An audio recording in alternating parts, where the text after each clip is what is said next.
e ho dingin pakai phamong mongen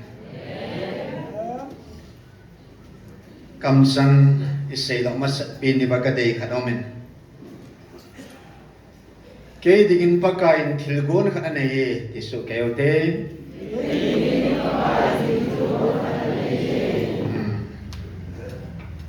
ai ma chi di la inan pi de ba pakai sim tilako na thilgon khana gunsu tu na nang le ke I ho pa mai me hi I bal pa thu hi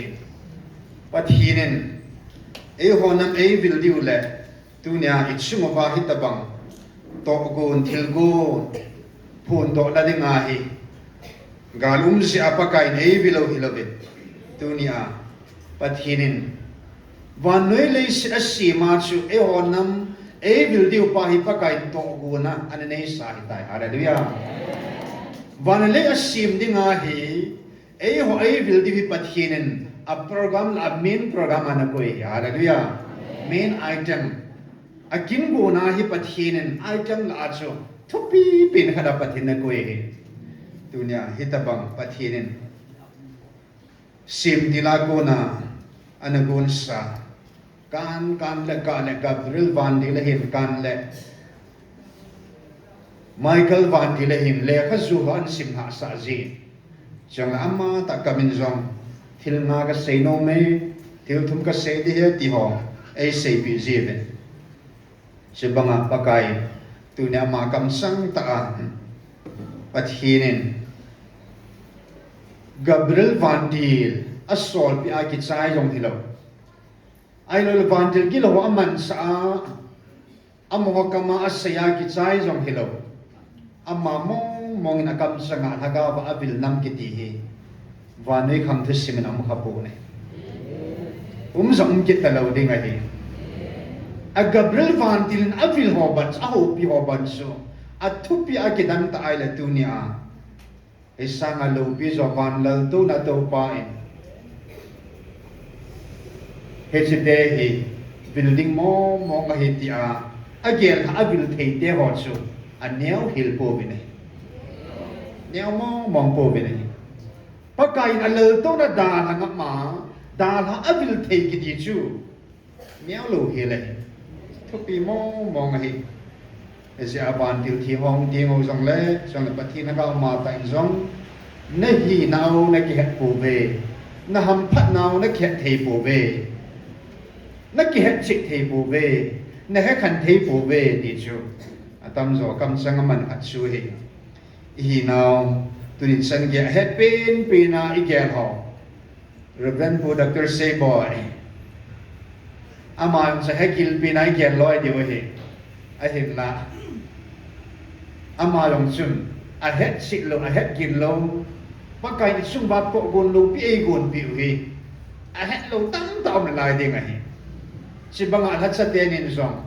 a het lo tam tam na lai ding a hi he ikisa ba e hon sa an hinga iki gel bang ba chu na I hi na iki het sit lo dan pau su mi hing hi pathin to te ding a chu ming hi ai ho he I het now lu bu neo sa pathin e pi ui bo ben he ji sunga chu pathin e ho na be ngai lu now pathin e ho nam sunga to gun a gun le I hi now pathinin a chi sa tu ang lung dinga thil gon lo pi ta ham phan e koi pi ho pathin e koi pi ho hi a he zo ding a kyung po ne thu pi mo nga he en tu ne hin I hi na la wa pakai I hi now e phun do pi ho la a thu pi pin le a khat na a chung nung pi na ka ge he che he taw na hun masain taw masangubin he che he kitil kho na dingin hen mang masang katin pathin zalin August 31 2023 an taw patwa kunin August 29 he chu kum kat hin ni ko za thum to ni som ko ben nga chu August 29 2024 sun kum kat hingoben e chu sunga hin pakai muthim lam khal thum le taw me tiang chu pathin zal I taw naw zalin e sem ho pi taw hallelujah I taw naw ga ho chu ata san lo hon aga ne pha ata san hon aga ina ne also I chung wa mutim langkhal hila I taw naw min hizala ki sem ki a ki kap ki a mutim langkhal thum supa ka e sem mo pi uita I taw naw ka wa noi ni chiga long an ne ki din alai abana pakain gam tip nai dan chakala saving kal thum bo ita March 30 in a saint hanga lagup tabag izot awin August 29 at hinagawin even awin 2024 chun hitya chun nat sok ko bo ita hallelujah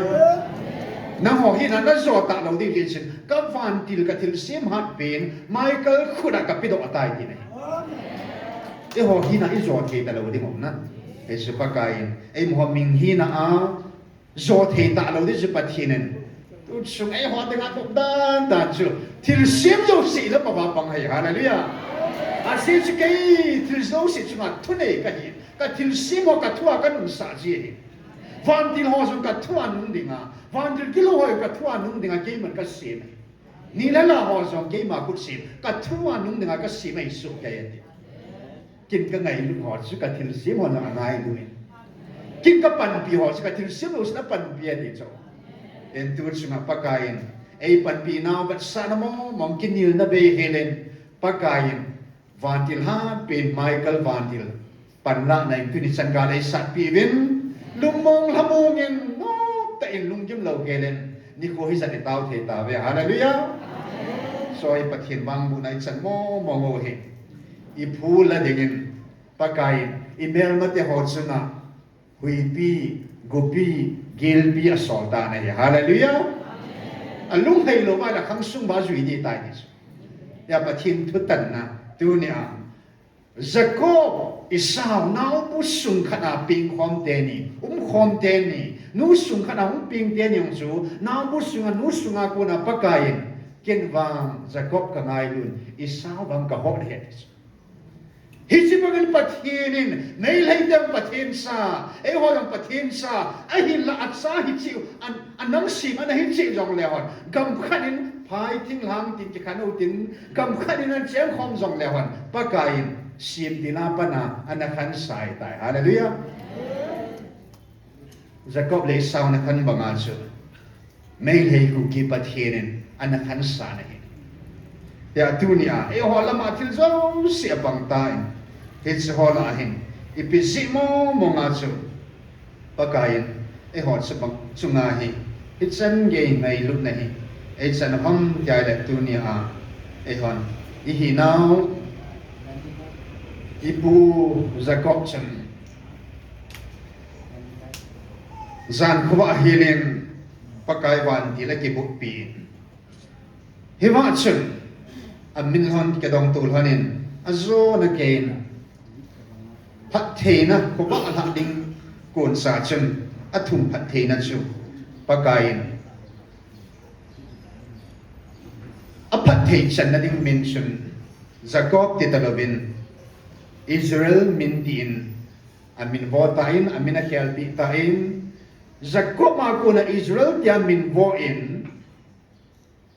Israel nam sun anam mi te chun pat thei na Israel kiti minsun pat thena dong ta bena he hallelujah ya ayo ho sang pakain a thupi amen se dum si vention ki ham bol ten boy song lewan to ading tham tam tam song na ha sa tain gui tan lo tam na gui tan lo ba ingai lu pau pau pathin henga ihung tao ta bena le August 31 a hung tao pa daw sa August ha akum kina chun 2024 Hevachun August 7 ditaute August 7 hichini pochun patin hagaw e bilun vanui pathei bo ka bo la sang pin mihing na pathei sang pin kana bo chu Jacob ka supa ka hatsa pa Jacob hichibangan dunin amma pathei na chu dunin nang ho ka bo ta be hallelujah Ibisi na pathin thupi ini lo ba pathin thudum suya kum khat lang gui tan lo ba vanui khang ti simam khalo sa git ta lo ding nam hisat mi hisat kipun khoma tam na kiti chu vanui na su ha bo Mini sa kipun khom na patin thupi at thui ni doba at thupi a kalisu na ba ni ko hisa hing tao ba kum khat hong hin phanin pakain zakop phathi abu bangin ei hoding a phathe na hen tam ta po phathe bu ta ve hallelujah zakop su amin Israel dia keman kamin vo a phathe ka bo a phathe chan na ding min su Israel dia kamin vo nang ho wang keman Cayman Jacob su Israel tin ka kovin. Hichi Israel dia ka ko ni apat na ka pathe na anam piwa azui tabangin. Tunin nang hova Israel tin na ko po vingatin. Ngai lut na katsa dia ka ko na hitabe. Hallelujah. Hallelujah. Israel el pathin to kibun pa. Ama bon supakain amin Israel ti a pati anabu ay na tunya e hohe it's a now min inam piu kitundo na ding tunya pati na Israel pun piin anam pi ba pati ana chan now min Israel mina pati chan bang ba tunya e howang pakai Israel mina pati chang ding hilobin ngai lun na katsa de ka ko na hitabe hallelujah katsa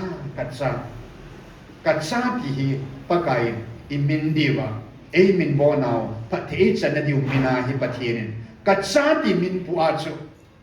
inampi ni kham som suma pathe chan diu ta hallelujah katsa ki ti min pana chu pakai kham som itu i chau pathe na na joiding van tun so jong cha hi na banga gogilo diu pathe chan diu hallelujah ya to so in cha chu cha hi so in pa go alu ngai po cha bo in pa go alu hi chi bang nei hon hi nau ni ki hat lo jeven hin van til kilo ho thilaleng ho pakan van mona kun ana no la sa van til kilo ho satan su chon se su in o mo bin pakan hi nau ki hat lo jeven Koi hiwi ni kihat lau zevin, hing sing ha chumung pathin, van lal tung na tau pa pathin, khat se hong te, kahi ti kihat lau zevin chun. Iki bung khan win, iki lung khat thai lau zevin chun, email ma te awi ay noisir. May hei tiyan niya kumisa ni tung nao pao si ipisinam di hinaw kihat lau zevin. Am ho ka mo tum din ai po in e ho yung da ki mo lewan ipisi achu za dang ta nam nang ta he bangai noi siu ham ikilung to lo siu ikilung khat thei lo siu din khanai din khom thei lo siu itsum ma hit ta bangali ki pol khuman ta noi si ta hang san ta ang pan ngam na pau chu itsang chang pan si ba ki zo nan te na tiu pathin khat se hau ka hin ho in som in kai dong pathin ho pathin khat se ho te ka hi ve ta san te ka hi ve tia ikipum khat diu do na he I ho pau pathin jong I het sit lo si ben an se ta to pol kumbula pa chan ke hi na ban het sin lo chum pathin khat ka hi na ban het sin lo na kian wi ho iti na pui po ve te ho la cho ho ke hi na bon ke khat ka hi bon het sin thei lo ho chun ke bon het khen thei lo wa het thei lo chun na kian mo he ti ba na pui tha ma ti je kum zakat pati ni ho na I ho pati het sin po ai hi na I zat ham iti am het sin po het sin lo je ba chu I ho pau pati het sin su ke le hon ki khan na ding mom lo I ho pau pati ni het chit lo je le ai ho ko I hi bam ti pa chu I ki het chit lo je ba a khat na ta sa mel ma mel hei te na ga te inoi si ani na haga pa van til kilo ho thilha doi kawan in inoi si amo su'a mail hei government nuya abarha ine amo nuya ta sa su'i haga wa zong van til kilo ho su in hi tunin van lal to na to pa pathi hing jing hat sung nu ka ho pathi ni pathin di ta hi ti hi kum hi zat ai bil sung bin pakai zalin hoya ba pathi hi na chu ki het sin zo ke da ham na alang pikat pathi ni mi him ten ama hi na het chan ni ho chu ei phun do pi ta bin thu ho thu hing ho thu ta ho i het ta ve hallelujahที่หกปาปฏิเทศสิ่งตาไปเนี่ยยี่ขันตาไปเนี่ยแต่ตูนสุมาเอวอดิงากิปานาเป็นดิงสักขันนะหิงซิงหักสมุนปฏินดีตากันเนค่ะปฏินดีตาก็หูค่ะเห็นไหมเฮจิกัลบาลกิปานะดิมโลอันนี้นะอาจจะกันสิ่งโลบางอินดูนี่อ่ะปากายซาจูสู้就สู้เห็นจ้าจุจ้าหิแต่จ้าจุเกี่ยมาเดียเอามาไงจ้าเอามาไงปะเทนซากะฮีลายซาอีบางพาวิปะเทนซาที่ฮิบิทีเวนไอหินละปะเทนซาอุบิยุมโปเวนอันมีนาอากามาเอสาทัวเซทัวเฮ็ดทัวปะเทนซาฮิบินนุนจันขันสนาทุปีนิละงาจุนเดียบอลซาที่ฮิโบเวนIpisina patin iti bangwin, ikamuwin patin inayawin, ilung timo pakaya ko na nagamdatan. Hisi itsuntunin ni Puin, pakain, at samo mong yupot signain. Bo Samuel din pakain, tumbiya na COVID. Miting pulong Saul, ibola ng neighbor sikham din ang nag-COVID. Tunin, ho nam ng pagkain, ihinaw kihat siloba, pagkain, man nano manay tasin, Israel pumpia timgaw kat hiding le, pagkain ba noy pumpia, sitin nam tining atuhet to sa dinga, hangsam dinga, meeting, sol sa kana, pagkain, alhan bangin, anagaw bangin, ho nam zong, va noy pumpi mo tim salva dingin patienin. Samuel timgaw pa, ako azak sa bangin. Meeting pool awa za sa bangin nang lagay sa awa iza sa tabi hallelujah purpose kit sita iza ba kit sa iding po to ka isu na din ba pagkain awa iza sa Samuel som team go hiding nga pagkain awa za sa meeting pool Saul sa hiding nga pagkain awa za sa Ehovang pagkain at sa hindi nga vanoy apatin sa dehibeti vanoy na muna dingle ahet to sa ating pagkain ngayon na ota kat sa atin tutsong nunong bensu patin hagamo mong evil nawi exact yung hello di ngayon isang alhang piyakat dingin sun ako akamsang alhagawin verso nga versigi so malagit hinahong hitaan hallelujah ya dunia pakai o isa bagi saya ding hilo gai supi de di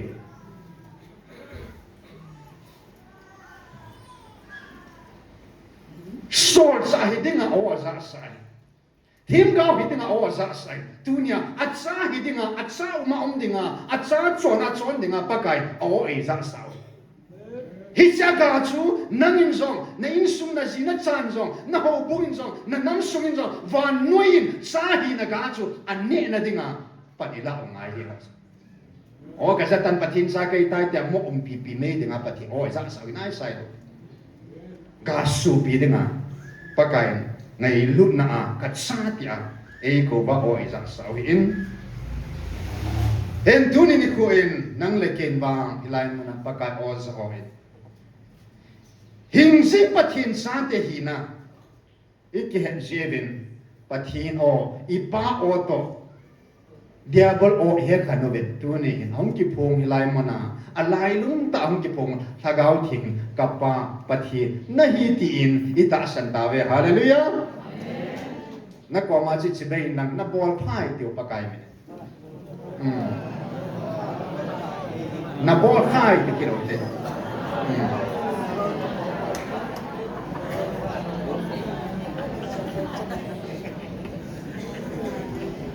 May kuki hitsigala hi pakain dunia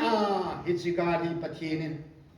e ho nam pum pi phat the ichana ding ba pathin thil gon he bo hallelujah gel momong so bete hisikali pathin ko na momong ahin pathinin galin simpuin at sate ko na asahin asin dunia ki paum pen hisikal wala ki pana de holong na mukit lo de ta pathin ona sa the hallelujah na nakang bang pamomong nan mi jong mi mun no ma hi hallelujah na lung tim nun no ma hi ibisinam pagkain tunin ni koin van noi nam hisat lahin na gam hi lahin sunai ho nam sunga achinga tima bol te hisat lahin pathinin pagkahi anim nung pin rongai lu achung nung sai tan na ama sang zong login ai an noi nung pen anim nung pin te ho zo hop len pathina hi ho in ho bung iti ai la doctorate PhD ho in pastor hon evangelist sa upon vai hom gam ta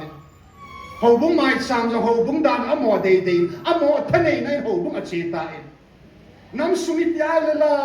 agor mena ko nai pi ho helam pi jong le nam mi te ho chunga nam lam kai hon bible thune hon amo de tai nam kung a ke tor ke ta elai muna pathin ngau de pon sei bangin amo ding ama chang ding ama lo ding mo ki ya na in thane ta in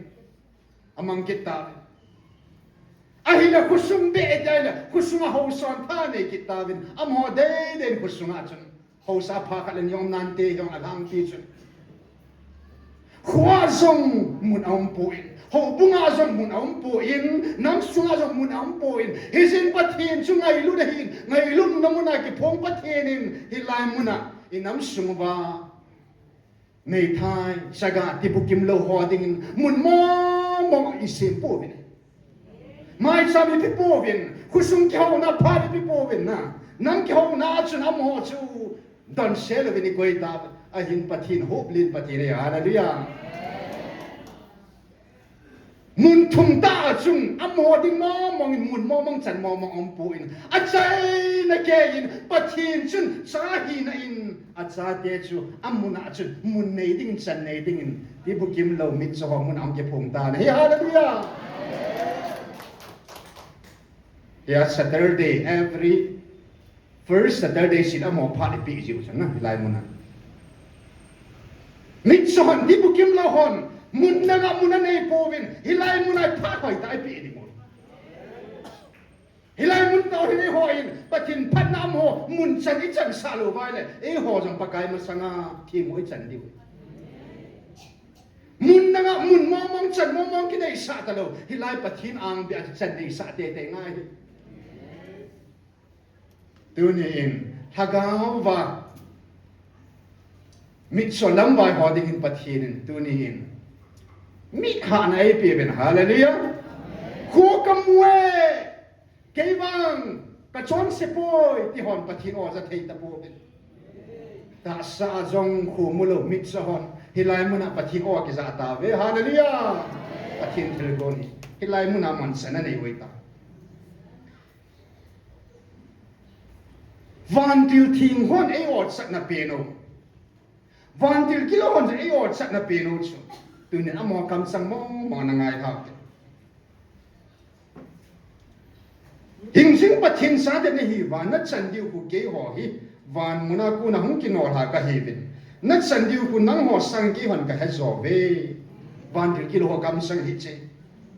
he chi na chan diu ku ka eng siu wa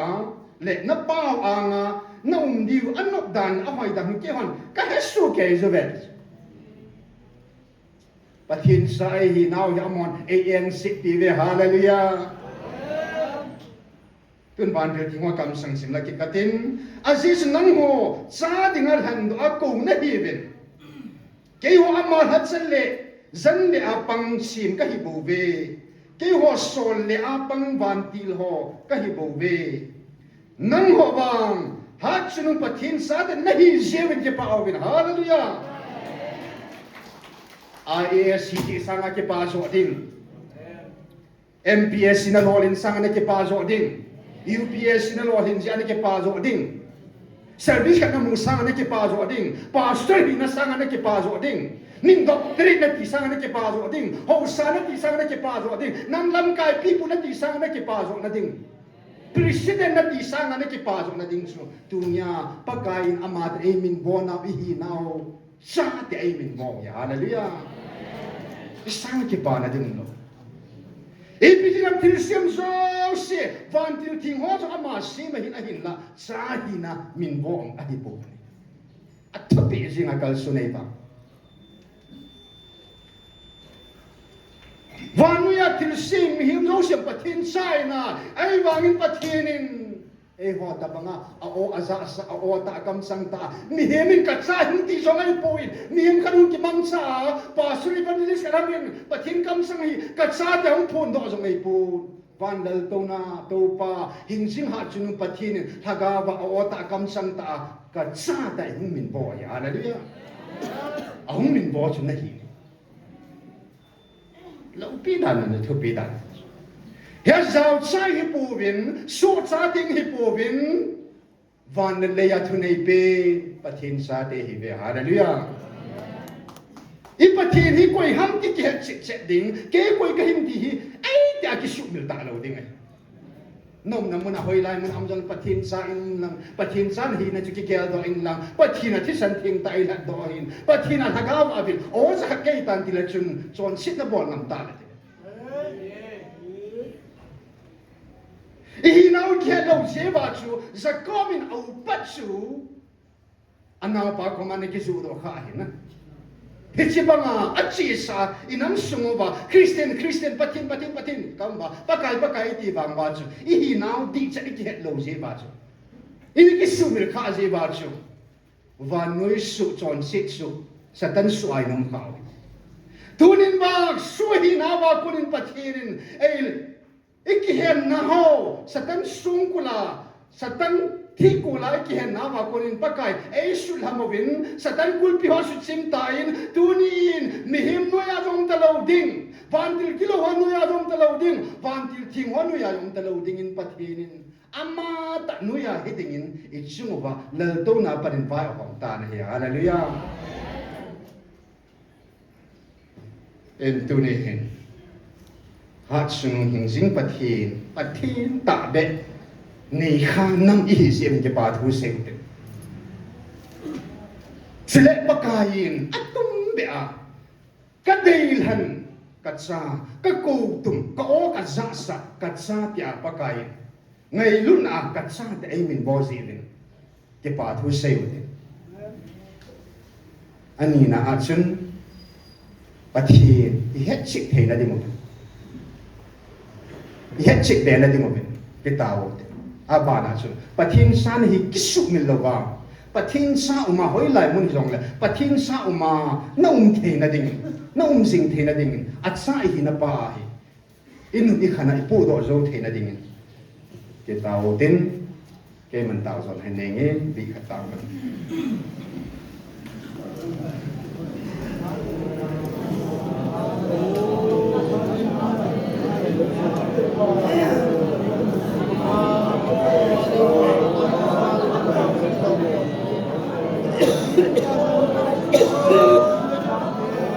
sila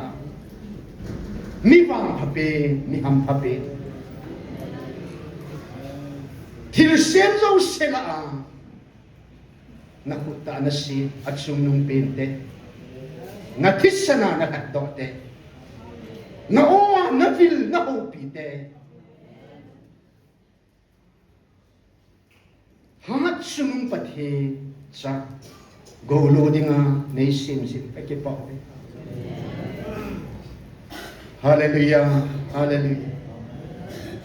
ka ba choi chim the po pa ka ki pa chim the po tu ni in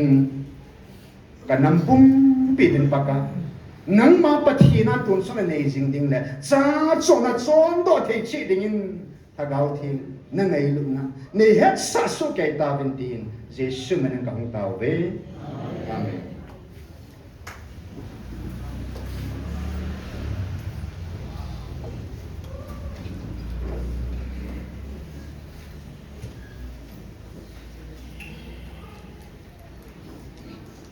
ai chân nhìn là anh này đầu tiên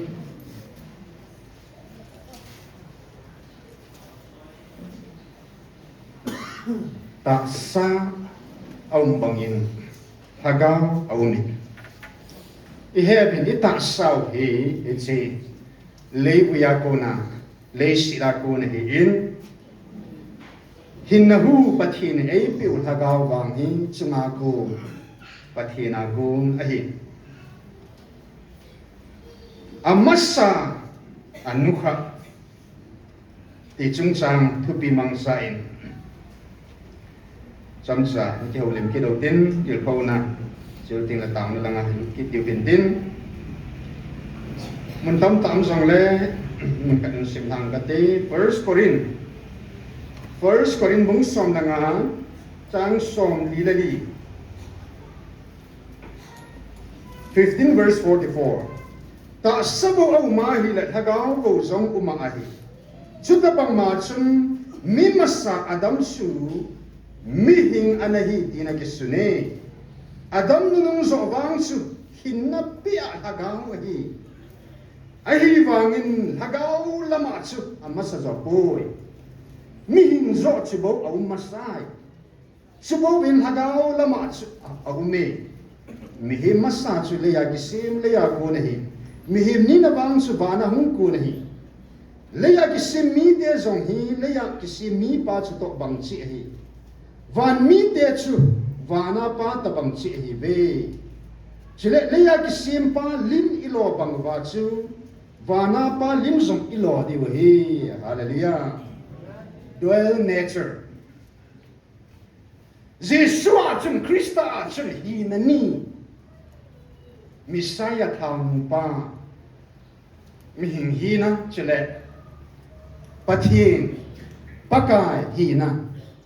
ni anei ko me li chu lai munang sei jing khadau hi in 100% God 100% man hi sibanga chu ai ho zong hi sim do la hi ai ho zong mi him hi na inei vin pathin hi na zong ini hi na ni mama jesu hi na ni anei banga chu ai ho zong in hi na ni ke ni hi na ni min ni de ta Yesu bang banga chu in nei oi hi chi hi na ni nei pau hi khat hi le vui le sida ko na hin khat hi vana hung kon haga ba hung kon pa chu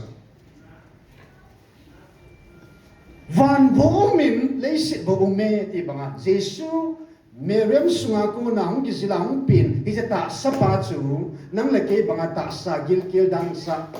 tui dona uma ti san su the ki ti Jesu ata sa bo pa chu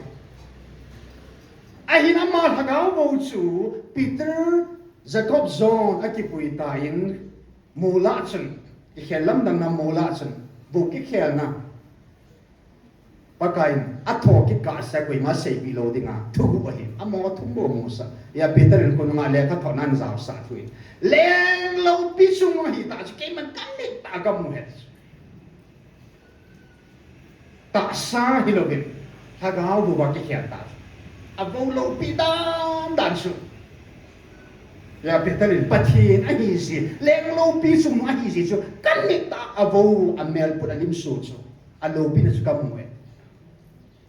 ta sabo aumin hagabo sibanga chun tunia ilai muna in sei bangin chun hoi zo chu masajiam hagao sa masapoi mi hingbo ta sa chu masa abana hagao hen van noya hin chon sit chong lut masain mi masa adam je chun van noi chu chon sit na in muthimin anatum ta adam masa mi hing chu masa anua ta thoi dam ding le asidam ding le idana guitan sa jok kiting chun hin na pi al hagao adam nung su ahung ta na hi hallelujah hoi zo masam mi hing chu masa abana hin na pi al hagao adam nung su tu ni in he je thu ki la ko na kan la do nom chu je thu a ko na Israel de jong oi mo na kana si oi mo nong na te a hin ba Ethiopia bula kam sang ai sei pe masat be no so pathin ei ho ding ke ding nang ding pathin in nam pi ding to gun ana nei na ya hallelujah ai ta je thu pi Hisin bakayin vanui nam so silahin ta sa in nam khat an hem tai Hisichu Jacob akonin apu Abraham ta san salin Israel din amin voin pati abuin ta sa anam lan ta sa anam de akotum aviltum gala sa pitum angay lutum namsu anatsang masatabi na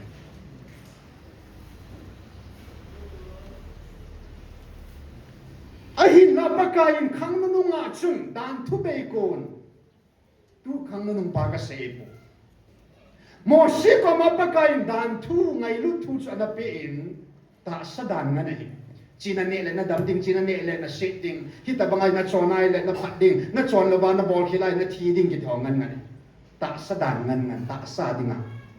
dan isim nga jagbale ta sa di nga pi nga ne. Setan ta ta ang setan at ta pa tan nga hin ta sa mo mga kipiya. Ta sa mo mga abula yung tanha ding lungsunga tin lo ti sumta ta sa ka ya ta sa dana pia ta sa angay na tu sa na sepi ta sa nung masain adam masa na aba na Krista ahong bangin sun ta sa Israel sa masain ipu Abraham sun na pate Jacob akunin Israel ti in pagay ta sa anamlan at sa ding ta sa ding sun an kithata anam ding sang kithata ay nakang nung pera Israel ten kum asang bar sang hindi anju hitata sadan su anju binele Kristan kang nung pen dan tu be kunin het bangbin adama pa na Krista Jesu kang jan su 42 generation according to Matthew azidong siya kang song le kang nihin Abraham kang apa na Krista kang chu 42 hin na chu Krista kang chu Yesu kang chu ya Yesu in Adam ako na chepten hung kipi ta sadan hung kipi chu Yesu Kristan kang som lile kang nilhin na kang nunung hichi kang chu apa ki chai de ta chu ipu PM pan demonetization an bola sumtha sumlui na an khia tu banga chu na sumlui yo se ke mang thei lo ta chu I khia lo na tha pa isa lo ba demonetization ya dan tu chu a purpose chu ki chai de ta expire de ta chu kang som li le kang ni na chu ya kang nung ati pa ichi kang pa se ko dan thu ki chai de ding kang pa kum sang ni hindi validate chu hung ki chai expire ding ai ta ja chu ichi kang dan thu mi ding ki chai na ding a purpose a su ulit na ding chu thing pe la ki kil be na ding a ki su mang na ding pa chu a ki noi mang na ding pa ni ko chung long Adam masa Krista hong ahin subhan apakain ananong pendingin ta sa Israel te sa pakain ta sa in Bethlehem atsun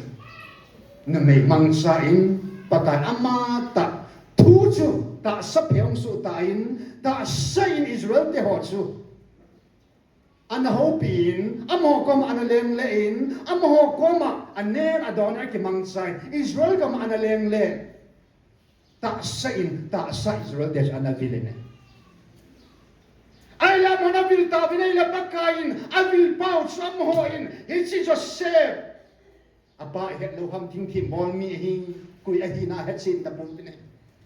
juda gol ham pa tulaya hilai muna judai mi su pi hohin itsi MDC khat me pa jai ti bi cho inoi si pi ta no cho na imanawa sim da no cho Zani kan vinya Judaism hong lut pa che hin kitana pa long sun Jesu tai tom phai le sun Jesu ma pha lai mo mo nga Juda kulmun ho khut ho sabat ni che kitan dan thua ho kita sabat chọn anh đi Bible sima pathin Torah sima ho chun Jesus chỉ chẳng cái musik tadi bang na atai tom tadi bang giang hi sudah im pa mi min jong im malawa ke lai le i cha pa lai ta na a vil lai pa lai ta ba ho hi ho kut ho lam kai ho ding a chun na i mar cha mo ha sim la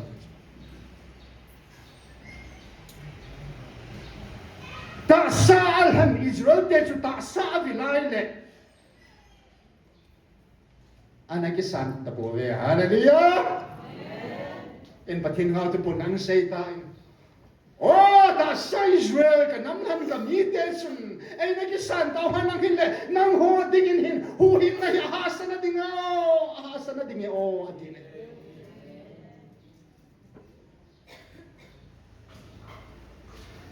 Isau upat khela chu sakop nau pa jon pathi achan bang nam chu pathin thil go na hi hallelujah ya dunia e hon nam hi hagau pathei na leile van la til siam zo sila van ti la yong pathei sang pe le miam zo sila yong pathei na sang pin I chan phe na ding ba ye pan I pa ni ho chunga to gun ana nei na hi hallelujah Adam masai na bana dam nu mom bangin ta sa Israel ni simin Chibangin ta sa Israel te ho leng dinga hu hing pu dinga pakai dinga anake santa po binay lat pathi thani vantil gilo Lucifer le asutulo zo se van mun lo pinate khasa van hoina zo se khasa van mun nokda khasa chu van munakun annor ha na hi hallelujah apathi hi nai chu Hagau lama nam la nam mu sang peno ta sa Israel te ho Israel pung sang na pung nya su na pa ho tu ni sang ye ngai sang ba tu ni sang ye ho la azong asang ki tolta gam thing tia ki tolta Hagau lama meeting pula sei banga chu dan thu ti lam ha ko pu pa de ti lam ha ko cha pa di la Jesus Christ ama ta jom cham ha hung kon hin la Israel te lo pi dan nan so ta sa Israel te lo pi na so min hagawa Israel te lo pi na so mai hallelujah hoi no chung nung so ham nang in khul ta nang in gel ta thu pi nya thu pi thau tho he Hebrai meeting pulin first Corinthians han say ke time second Corinthians thum sang ko chang som na chu lâu bi cái sa chú lâu bi na sa zo che chun a kho khal ta je chun hit sha hin lâu bi na nei ta pon hi thulun lui hat sa mo si thulun tha hat sa mi thing po a sol sa ho thong ki te ka chu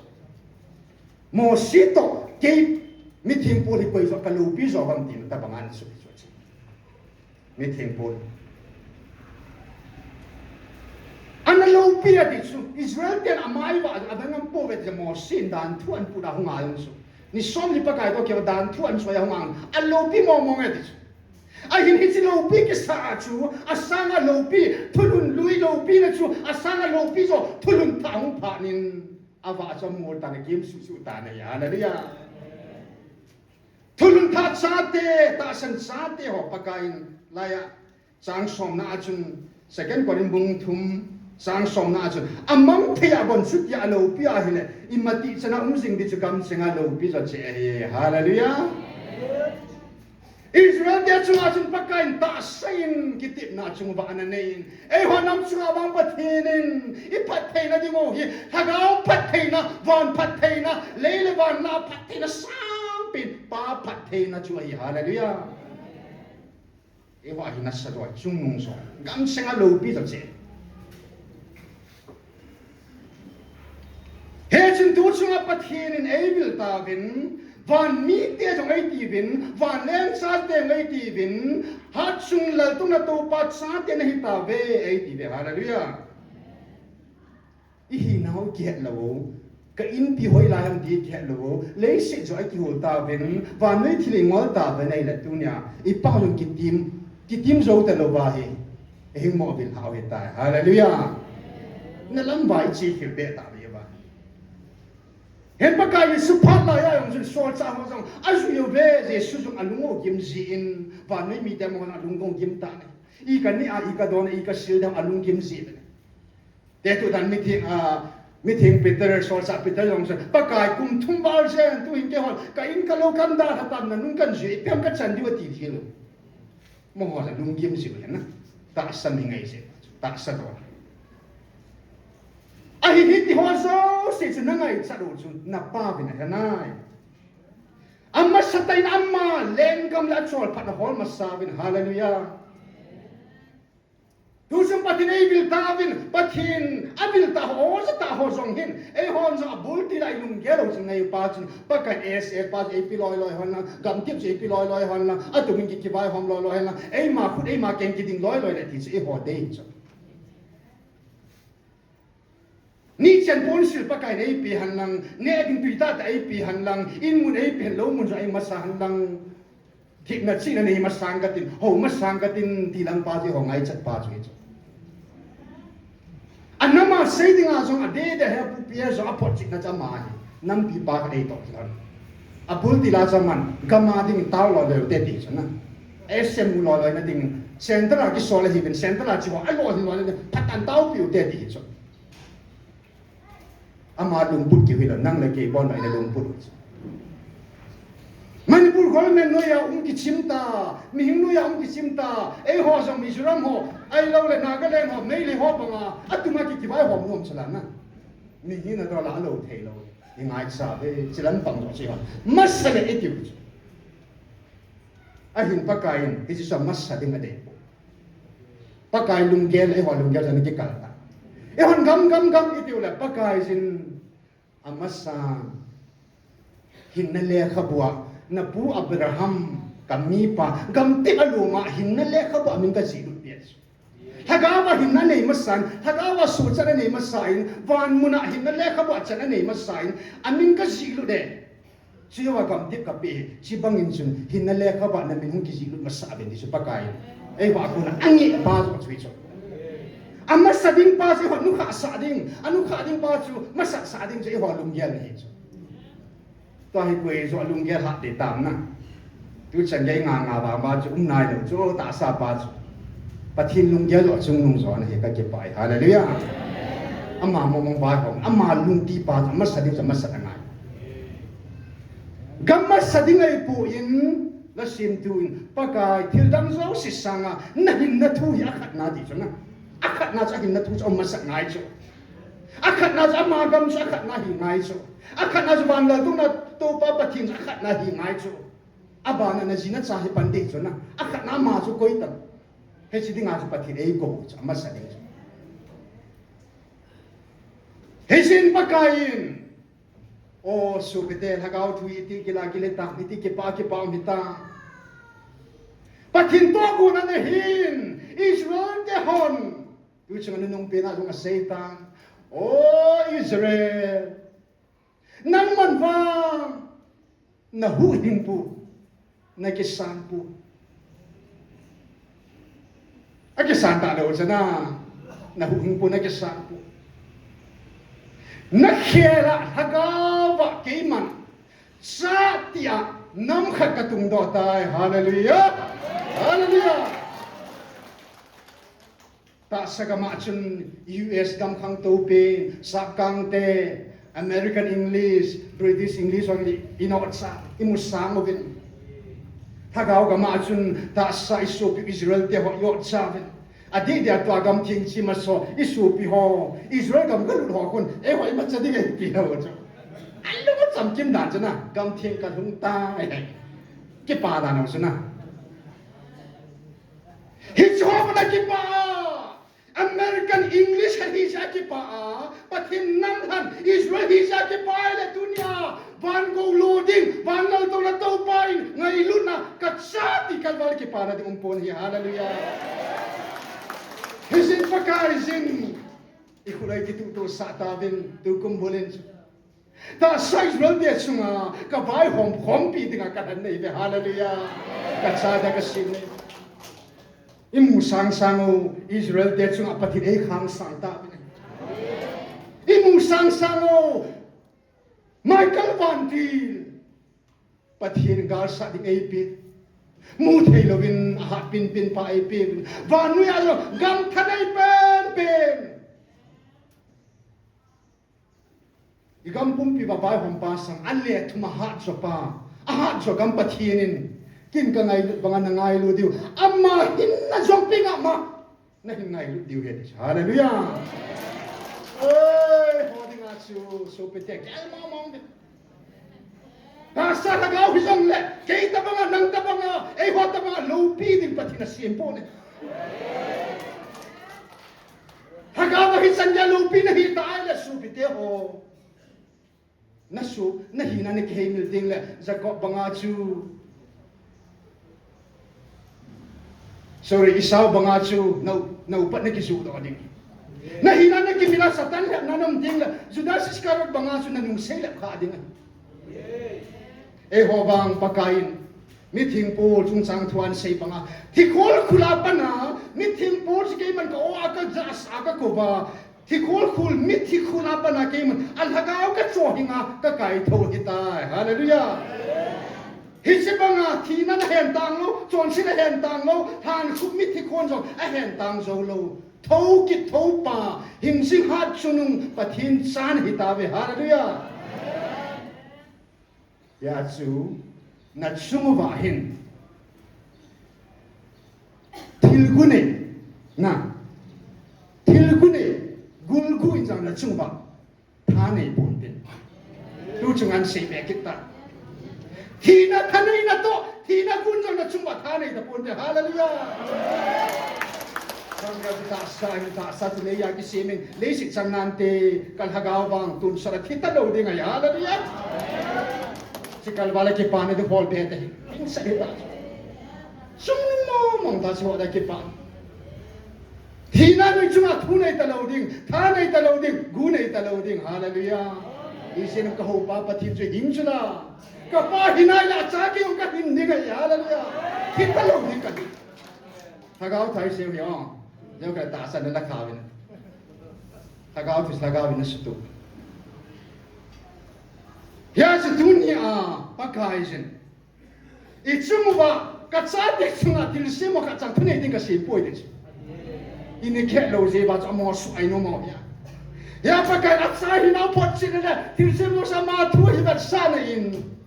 Bantil kilo tilale gam som ne gam sigi leng hin igam mo sungo ba leng he wa dum pathinin ikyang to chup phawe nei nei pitawe hallelujah. Man hagaw ka su minay la ta sa ri bol kam di jona apa thin deu ki han tom pha na chu a ki su mi pha na chu aman sa iga mi te hon dunya chat nam ta la bo he hallelujah Ehova nang sunga ke sunga bandil thiwa na tongin hagaw thing na tongin ati thailo mi thailo ton sunga ba sim di hagaw me na sunga ka sunga na to ta sin kom kim he bo ni hallelujah Koi maga kita pon hi koi maga noi si de pon hi kahi ne ba pakai ka sunga hin pa na amo banga hagaw sumit thai pathin ho hi pon hin sing pa sing ya tuna ni ko hisa ni ko za ko ba lai mu ba ko mo ya hallelujah na sunga hagaw amo sunga hagaw na tong pa sumit thai ho sunga na tong hagaw sumit thai lo Asal ni kaya hubung lam kaya asumit ko na ba che ni hallelujah sumit hello agaw ba nui salvading ba chun kasungan na ato hita isuwa na ato mina mo thai tan jong December 15 2023 hilay mo na vai mo tawe hallelujah pa kidam hen pagkaisin sol sa ho la azam chun Judas Iscariot din ahina ki himil sol sa ahina pathin sa ahina seju ahina ki himil kumchet an jui nungai ki himil pha chun ama chu atum pia po ke ta ta sagama chu athin ui chon alung an ta dan lo dai lo bin om ta ahile ama kheding chun sol sa 12 somnani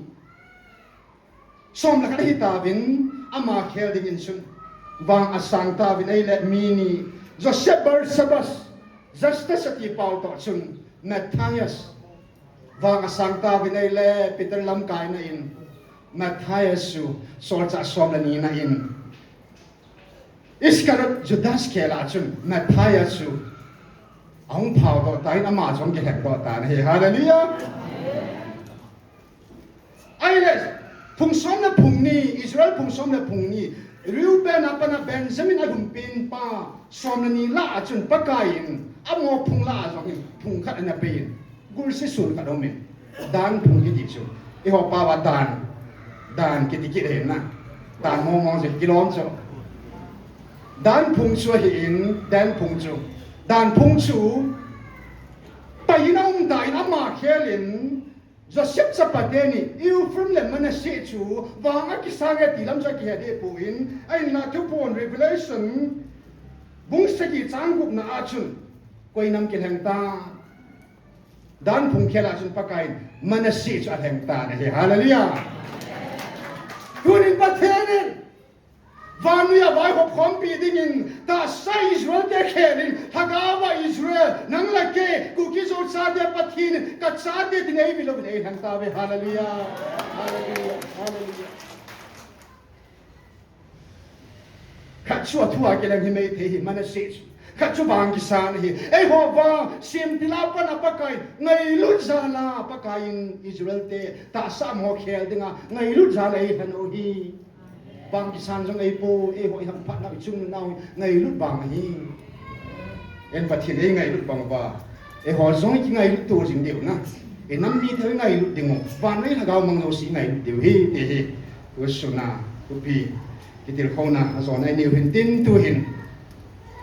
pathin a pe van nui a tu hin to e ho pin ho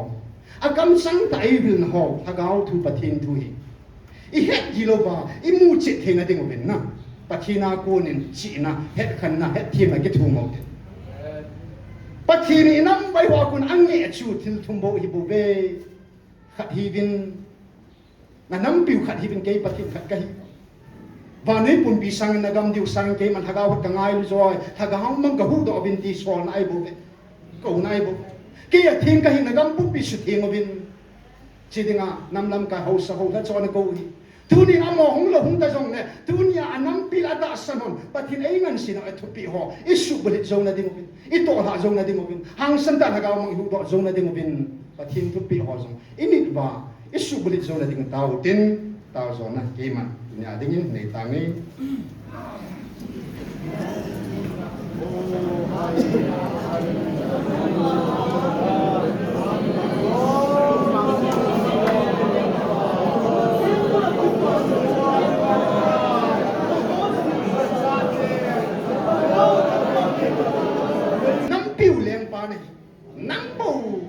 kai pau ne bel ding dang mong ka nei ko atun son ka bel pi du la pa ka sung pi di nang ma ka di bin ki sung sing nang tai lo lem dang mong no nei ko bing ka suma wa jung koi ma thu nei da han hila lem zo sik ken ta noi ban koi ta na min thing ka thang ba o thina gu han song thil gu nei han song tha nei ta lo di van dil ki lo han ka chung ba tha nei ta poi di ka mu na min thing ka thang at say na kaya pagka taasa at hiding tasel ng kalhagaw ngayon na zala kalhagaw ngayon na zala kataasaw lang na hinghoya tusong gala pati ng tilova taasa yung naitso hingsibi na minting katangba mel magamako na sakay kamsunga ko na talahim ako na nihudo sibin yung kipado kasi oh kataw na bibi tuniin hepa Israel tan nang ma lungtulan na naisong nang mana nang sun khao han lang na thupi na pal che ong na pagay ki hon nam pin ba se na sa nei sim na ba na thupi hoi khat sang thon lo hi la ka pal ke lo na ding bin ka ta we ba sa ma ko ma ba leng sa ka hi naw wa ni na mu the ding na thupi ho ka mol so so na ding nei pan pi te te bo he ba oh nei pan pi te te bo nang ma kat sumba pathi nang ma o paka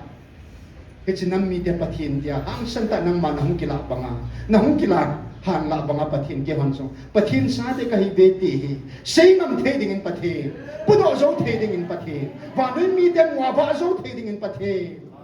na sa na elimination pa ke bin pathin ngai lu na om phon na mel nei thom ovin pa sa te nang ma lim ka lo lo le koi lim ka lo diu ham na sa te hi ka sa te nei ko na wa ki chai sa lo bin ha pa